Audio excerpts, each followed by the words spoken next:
예, 다시 왔죠?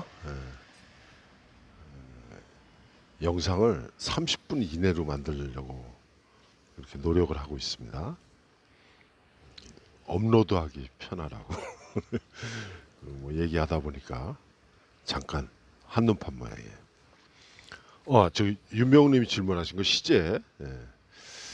그 현재 과거 과거 분사를 제대로 쓰기가 어렵습니다 그랬는데 우리말에서는 단순히 시제 우리말의 시제가 참 단순해요. 이렇게 세 개밖에 없습니다. 그러니까 영어에서 많이 쓰는 현재 진행형, 그다음에 진행형, 그다음에 완료형, 그다음에 완료 진행 이런 게 없어요 우리말에는. 그래서 사실 우리말에서는 지금 진행형 같은 경우를 이제 우리말로 바꿀 적에 뭐뭐 하고 있다, 뭐뭐 하는 중이다, 뭐 이렇게 했는데 그게 번역투예요. 그래서 우리말에서 뭐뭐 있다라는 단어가 나오잖아요. 그 있다라는 단어가 나오는 게 뭐뭐 하고 있다라고 하는 말이 나오면은 다 그 번역투예요. 그래서 우리말이 이렇게 그 지금 우리가 여러분들하고 나하고 쓰는 우리말, 이 우리말이 역사적으로 보면은 커다랗게 변하는 그 계기가 있어요. 그게 뭐냐면은 임진왜란과 병자호란을 거치면서 우리말에 된소리, 그 다음에 저 흔히 뭐 경음화, 격음화 이러죠. 그 된소리하고 거센 소리가 나오게 돼요. 요즘 우리가 소주를 소주라고 그러고 중국집을 중국집이라고 그러게. 이렇게 된소리 발음이 나온 게 임진왜란 병자호란 거치면서예요. 그리고 또 하나 특이할 것이 해방되고 나서 지금 저 일본어 잘 하시는 분들은 아시겠지만 일제 식민지 시대의 우리말이 일본어 때문에 변한 게 있느냐? 없어요. 별로 없어요. 어휘가 막 우리말 대신에 일본어 어휘를 몇 개 썼죠. 그것은 우리말의 변화가 아니라 그 식민지 시대에 살다 보니까 일본어 어휘를 이렇게 쓰고, 그리고 어떤 뭐 기술적인 용어라든가 뭐 우리 놀이문 뭐 당구장에 가면 일본어 많이 쓰잖아요. 예, 빨아 땡기는 거 갖다 뭐 히끼 뭐 이러잖아요. 뭐 그다음에 그 용어들이 많이 있습니다. 그런데 일본어 하시는 분은 아시겠지만 일본어의 어순과 우리말의 어순이 똑같아요. 100% 일치합니다. 그래서 일본어를 우리말로 번역해 놓은 거는 그 맛 그대로 살려낼 수가 있어요. 근데 영어하고 중국어의 어순이 비슷해요. 똑같지는 않지만 비슷해요. 그래서 영어하고 중국어를 우리말로 번역해 놓은 걸 읽어보면은 그거를 읽는 것보다 영어를 읽으면은 오히려 더 이해가 빠른 경우가 있어요. 영어를 좀 잘 하시는 분, 그다음에 중국어 잘 하시는 분, 그런 경우는 영어를 원문을 보고 중국어 원문 읽는 게 오히려 더 빨라요. 이해가. 물론 영어 모르면 안 되겠지만. 그런데 영어 원문으로 되어 있는 걸 읽다가 우리말로 번역된 걸 읽으면은 뭔가 어색한 게 느껴져요. 이 번역투에서 우리말이 확 바뀌어요. 그게 바로 해방 후입니다. 해방 후에 3년 동안은 미 군정기를 거치잖아요. 미 군정기를 거치고 그 이후에 우리나라 교육이 미국식 교육이 돼버려요. 물론 짬뽕이죠. 일본식과 이 미국식이 합쳐지고. 지금은 많이 미국식으로 바뀌었다고 그러지만 어쨌거나 영어가 우리말을 이렇게 우리말 속에 스며들어요. 대표적인 게 뭐냐면은 뭐뭐 하고 있다 이런 거예요. 뭐뭐 하고 있다. 뭐뭐 하고 있다는 뭐예요? 현재 진행형이에요. 그 진행형을 나타낼 적에 우리말이 표현이 없어요. 우리말에서는 진행형을 나타내는 시제가 없어요. 그러다 보니까 어떻게 뭐뭐 하고 있다, 뭐뭐 하는 중이다. 이래서. 그럼 예를 들어서 먹다를 예를 들어봅시다. 먹다는 현재형이에요. 여기에 뭘 붙여요? 전에 한번 얘기를 했나? 먹다라고 하는 어간 먹에다가 동사니까 활용이 되잖아요. 어미 변화를 하잖아요. 이게 붙어요. 이게 먹었 그렇다. 그러면 어미가 붙는단 말이에요. 요 어미가 뭐냐면 요게 과거 시제 선어말 어미예요. 요게 과거예요, 과거. 우리말의 시제는 과거예요. 요 시제 과거. 먹다라는 동사의 어간 먹에다가 과거 시제 선어 말음이 엇을 붙여서 서술형 종결음이 다를 붙이면은 먹었다 과거예요. 먹다는 현재고. 근데 이 먹다는 현재라는 말을 안 써요. 이건 먹다는 뭐라고 해요? 예, 그냥 원형이라고 해요. 그럼 먹다의 현재는 뭐냐? 이렇게 되는 거예요. 현재 시제 선어 말음이 는과 서술형 종결음이 다가 붙어서 먹는다. 이게 먹다의 현재형이에요. 우리말은 어떤 면으로는 시제가 이렇게 세 가지밖에 없기 때문에 아주 단순해요. 물론 이렇게 결합하는 게 힘들죠. 여기서 지금 윤명호님이 분사라는 말을 하셨어요. 분사. 이 분사라는 건데 이 분사는 이건 영어에 있는 거예요. 영어. 우리말에는 분사가 없어요. 우리말에는 어떻게 돼요? 과거 분사. 과거 분사가 어떤 데 써요? 원형에다가 ed를 붙이잖아요. 물론 과거 시제 이게 아예 통째로 변하는 게 있죠. 예? 예. 그런 경우는 예를 들어서 그러면 먹다 먹다라고 그랬으니까 요거 과거 시제 어떻게 써요? 이렇게 쓰잖아요. 이렇게 바뀌는 게 있죠.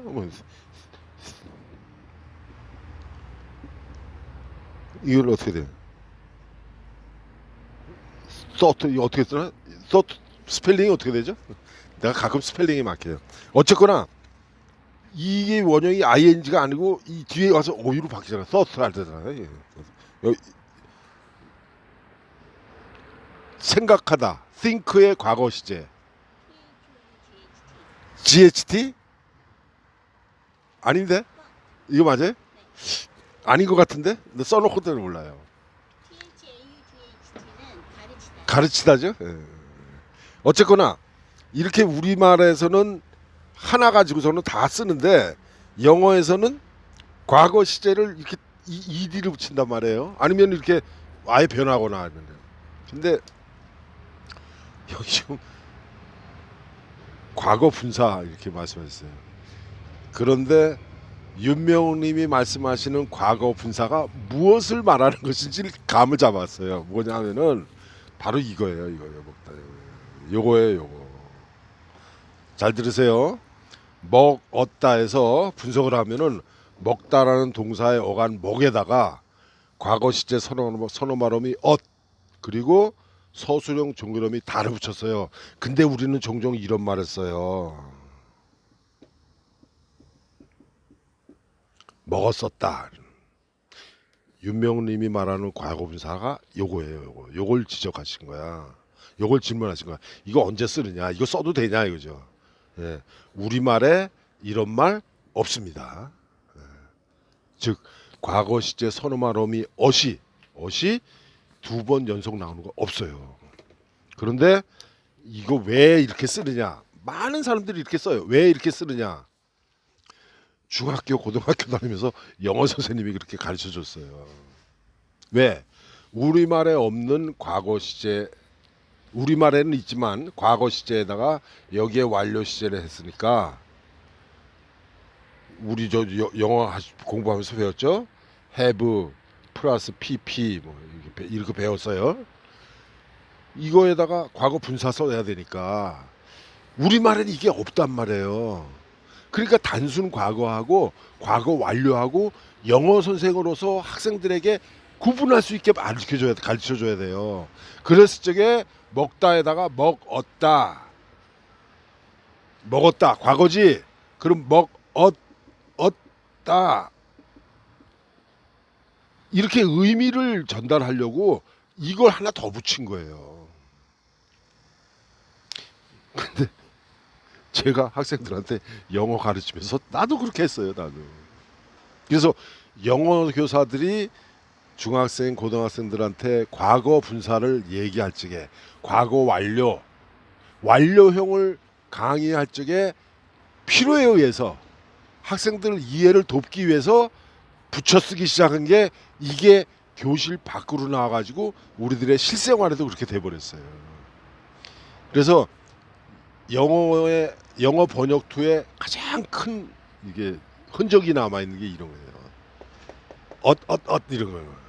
그 다음에 그 뭐뭐 하는 중이다, 뭐뭐 하고 있다 이런 거예요. 이거 전에 언제 한번 얘기한 것 같은데 이거 뭐 영어 얘기 나오면 조금 좀 얘기가 길어지니까 이거 언제 우리 언어 얘기할 적에 영어하고 우리말하고의 커다란 차이가 지금 윤병호님이 말씀하신 과거 분사는 이거 두 개입니다. 즉 우리말로 하면 어떻게 되냐면 과거 시제 선어말어미예요. 과거 시제고 선어말어미. 이 선이 앞선자예요. 선어말 말 어말어미예요. 요게 무슨냐면은 어말어미 앞에 나오는 어미다 이런 얘기예요. 우리가 동사 형사는 활용을 한다 그러잖아요. 활용이 뭐예요? 어미 변화라는 거거든요. 그 어미 변화라 지금 그 어미가 굉장히 여러 개가 붙어요. 그럼 먹었다 해도 보면 먹었다 해도 뭐가 됐어요? 요게 어간이라고 그랬잖아요. 그리고 요건 뭐예요? 요게 과거 시제 선어말어미예요. 요게 어말어미인데 무슨 어미래요? 이게 뭐냐면은 서술형 종결어미예요. 그러니까 말의 끝에 오는 거잖아요. 그래서 이걸 어말어미라고 그러고 요 어말어미 앞에 오는 것을 과거 시제 선어말어미. 그걸 선어말어미라고 그래요. 여기에 선어말어미의 과거 시제만 오냐? 다 다른 것도 와요. 예를 들어서 존칭을 나타내는 것도 우리말에 존대법 발달해 있잖아요. 그러니까 존대를 나타내는 게 있고 여러 형태의 것이 나와요. 그래서 지금 누구야 윤명훈님이 질문하신 과거 분사라는 거 우리말에 없습니다. 이건데 이 이거 별로 좋은 거 아닙니다. 좋은 거 아닙니다. 이거 영어 번역의 잔재예요. 이거 뒤에 보면 또 나와요. 특히 과거 분사를 쓰자면 문장이 어색해지는 경우가 종종 있는데 즉 먹었었다 이렇게 쓰려니까 좀 어색하다 이거죠. 시에 관한 자세한 설명이 필요합니다. 어떤 책에는 우리말 과거 분사는 소설에 쓰지 말도록 하던데 그러면 시대 구분이 모호해져서 이상하고요. 시제 갖고 좀 이상하죠. 그죠? 그리고 언제나 현재 시제로 써야 하는 상황도 정리해 주시면 좋겠습니다. 자, 우선 언제나 현재 시제로 써야 하는 경우 소설에서는 현재 시제를 별로 잘 안 써요. 근데 현재 시제 쓰는 경우가 언제냐면은 이거 꼭 기억하세요. 자 보세요. 우리말의 시제, 우리말의 시제는 현대 문법에서 우리말의 시제는 뭐 현대 문법이라고 그래서 뭐 달라진 거 없어요. 현재 두 가지예요. 절대 시제하고 상대 시제예요. 상대 시제. 예를 들어서 바다에는 수영하는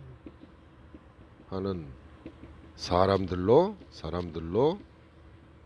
붐볐다. 이런 문장이 있다고 칩시다. 그러면은 시제를 얘기하면은 이거 무슨 시제예요? 여기에 난 이 시제. 이 시제는 요 절대 시제는 말하는 시간을 기점으로 한 시제예요. 그러면 바다에는 수영하는 사람들로 붐볐다라고 말하는 쪽에 붐빈 것은 과거죠. 그러니까 붐볐다는 요거는 절대 시제로 과거예요. 과거. 아시겠어요? 그러면은 여기 하나 또 걸리는 게 있어요. 뭐가 있어요? 이게 수영이라는 명사에다가 접사 하다가 붙었어요. 그래가지고 수영하다라는 동사로 바뀌어요.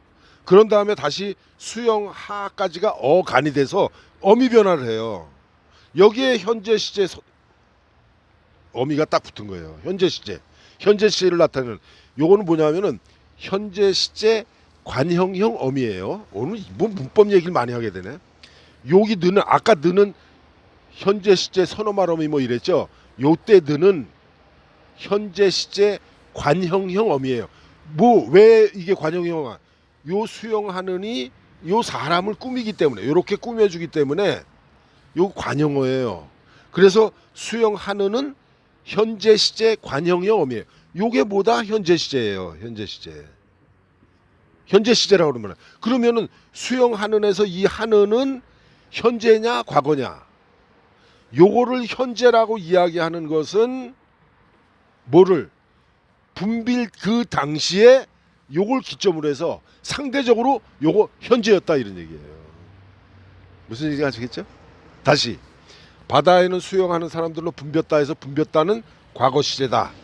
그래서 말하는 시간을 기준으로 시제를 정하는 거예요. 그게 절대 시제예요. 그럼 상대 시제는 뭐냐? 요 말할 때를 기준으로, 요 말할 때가 아니라 붐볐다가 할 적에 요 붐빌 적에 요걸 기준으로 해서 상대적으로 수용하는 거는 언제 했냐? 같이 지었죠. 같은 시간이죠. 그러니까 붐빌 때 수용하고 있었어요. 그러니까 붐빌 때 수용하는 것은 현재다 이런 얘기예요. 그래서 그걸 상대 시제라고 그래요. 이 상대 시제 쪽에 수용하는은 현재고, 이런 경우에 문장에서 소설 문장이 아니라 설명문이나 논설문에서도 현재 시제를 써요. 그런데 우리가 소설에서 말하는 시제는 어떤 거예요? 네, 요거예요. 그래서 소설에서 말하는 시제는 요겁니다. 요거. 절대 시제예요. 절대 시제. 그래서 아까 저 현재 시제를 쓰면 어떻게 된다 그러죠. 저 지난번에 언제 얘기한 것 같은데 희곡에서는 희곡의 지문은 반드시 현재 시제라고 했어요. 왜 현재 시제를 쓸까? 예, 현재 관객 눈앞에서 무대 위에서 현재 벌어지고 있는 일이에요. 관객이 보는데 그때 무대에서 벌어지고 있는 일이기 때문에 희곡의 시제는, 저 지문의 시제는 전부 현재 시제예요.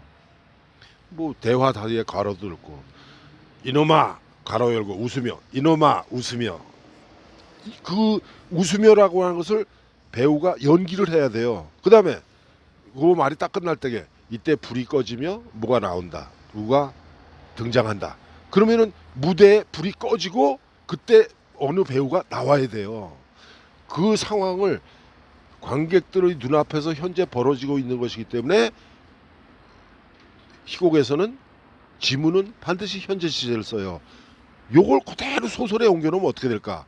그러면은 작가가 따라가면서 어떤 행동을 묘사할 적에 그 행동이 일어날 때 요 행동이 같이 일어난다. 내가 보고 있어. 주인공이 지워버리네. 지연이가 풍선을 보고 있어. 지연이가 1인칭 주인공 시점으로 풍선을 보고 있는 그 상황에서 풍선이 흔들린다. 이러면 돼요. 그러면 그건 이해할 수가 있죠. 그런 경우에 현재 시제는 써도 돼요. 그리고 그런 경우에는 오히려 현재 시제가 독자들에게 생동감 있게 전달이 되겠죠. 지연이가 1인칭 주인공 시점으로 길을 갔다가 나뭇가지를 쳐다봤는데 풍선이 보였어요. 풍선이 보였다. 그리고 지금 보고 있는데 바람에 흔들린다. 점점 떨어진다. 이렇게 쓸 수 있잖아요. 그거 현재 시제로 써도 돼요. 그런 경우에. 그래서 이 시제를, 우리말의 시제는 과거, 현재, 미래 세 가지 시제밖에 없다.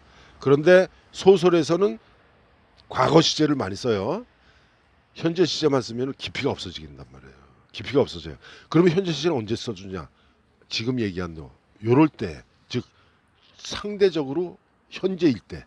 언제?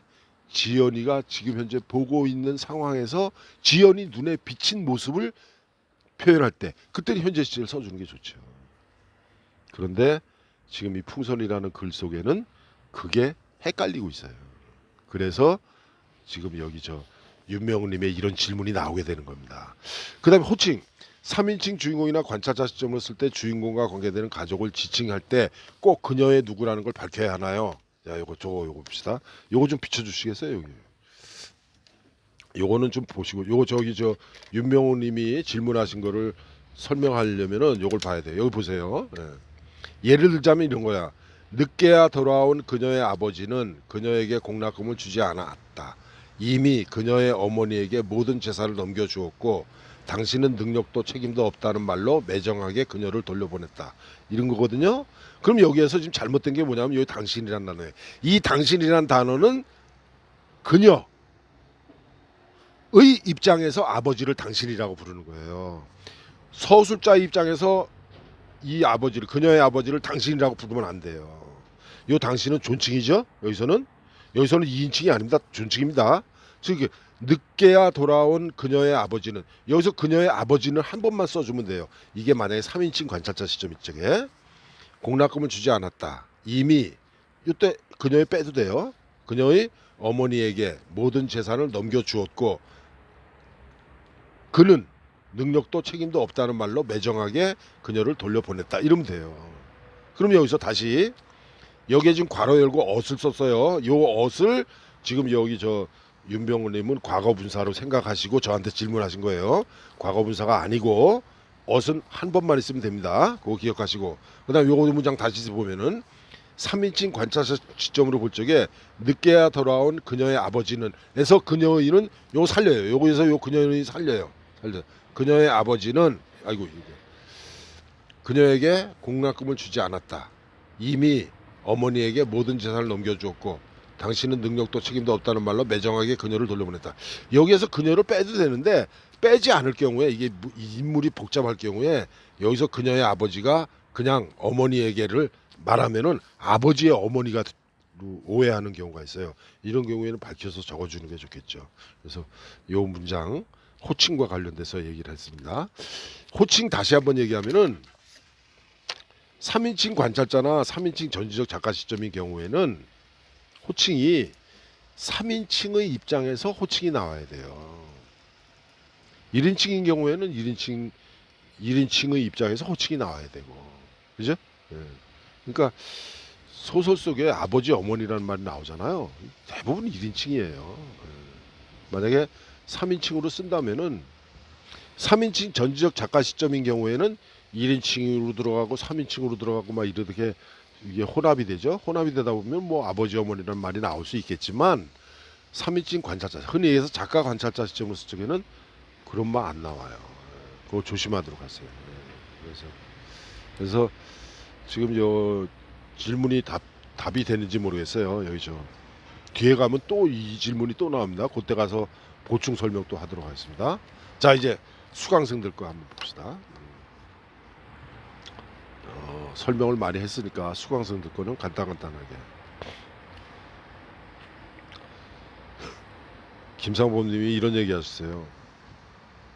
소설책들 요즘 많이 보는데 수상작품집, 문학상 수상작품집을 읽는데 좀 당황스러운 것은 전혀 이해를 못하는 작품들이 있다 이거예요. 그런데 보면 그게 수상작이야. 무슨 문학상 수상작이라고 하는데 내가 읽어보니까 재미없어. 이해가 안 돼. 왜 그럴까? 그리고 심사평 읽어보니까 두리뭉실하게 애매모호하게 돼 있어요. 이게 흔히 말하는 지금 제 생각에는 김삼봉님 정확하게 나이는 모르겠지만 거의 제 연배 될 것 같아요. 60대 감각에는 안 맞아요. 요즘 흔히 나오는 작품들 60대 감각에는 안 맞아요. 특히 이 풍선이라는 작품은 제가 생각할 적에는 20대 뭐 30대라고 그래봐야 30대 한 초반 그런 감각이에요. 뭐 이 풍선을 쓴 사람이 나이가 40이나 50이 될 수도 있어요. 그런데 감각만큼은 20대 30대 초반이에요. 그 감각을 김상범님의 그 연배의 감각으로 읽어낼 수가 없죠. 그러니까 이해가 안 되는 거예요. 이해가 안 되는데 이건 수상작이래. 이거 뭐야? 김상범님과 같은 그 연배에서 그런 지적인 능력 가지고는 충분히 그런 생각을 할 수 있어요. 저 흠이 아닙니다. 또 뭐 김상범님이 뭐 이해력이 떨어져서 그렇다. 절대 그런 거 아닙니다. 당연한 겁니다. 그 연배에서는. 그다음에 이제 중요한 얘기를 하셨는데 노란 풍선과 용수가 주고자 하는 의미가 주제이자 작가의 마음일 텐데 뭔가 안 된다 이거 안 맞는다 이거죠. 그러면서도 김상훈님이 또 이렇게 작자를 배려했어요. 독자들이 소설을 공부하듯이 읽는 것은 아니니까, 그죠? 그 말은 맞아요. 여기 지금 이 글의 감상문을 쓰신 김상범님은 공부하려고 소설을 읽은 거예요. 공부하려고 읽다 보니까 소설 속에 빠져들지 못한 거예요. 근데 일반 독자들은 그렇지 않으니까 꼭 이렇게만 느끼는 게 아니겠죠. 이해가 안 돼요. 여러 번을 읽어봤지만 잘 모르겠다. 내가 이해력이 부족한 모양이다. 아니다. 김사봉님 결코 이해력이 부족한 거 아닙니다. 걱정하지 마세요. 서미숙님은 여러 가지 지적을 해주셨는데 중요한 거, 요 아까 시제도 얘기했고 시점에 혼동이 있는 듯하죠. 그 다음에 이 마침표를 너무 남발했다는데 제 생각에는 서미숙님이 마침표를 쉼표를 마침표로 보신 것 같아. 열거가 많이 나오죠 여기. 그 열거하면서 중간에 쉼표를 많이 하고 그 다음에 혼잣말을 하면서 그냥 마침표를 찍었는데 그거를 다 그냥 마침표로 생각해서 마침표가 너무 많이 나온 것처럼 느끼신 것 같아. 제 생각에는 저는 마침표가 남발되고 있다는 걸 전혀 느끼질 못했어요. 왜? 저는 프린트해가지고 읽으니까 정확하게 나오죠. 여기 늘어놓기식 마무리되지 않은 문장들, 이 늘어놓기식 마무리되지 않은 문장들에도 마침표가 찍혀 있어요. 그리고 늘어놓기식 단어가 나오고 뭐뭐 나오고 마침표로 찍은 것처럼 서미숙님은 읽은 거야. 마침표가 아니라 쉼표였습니다.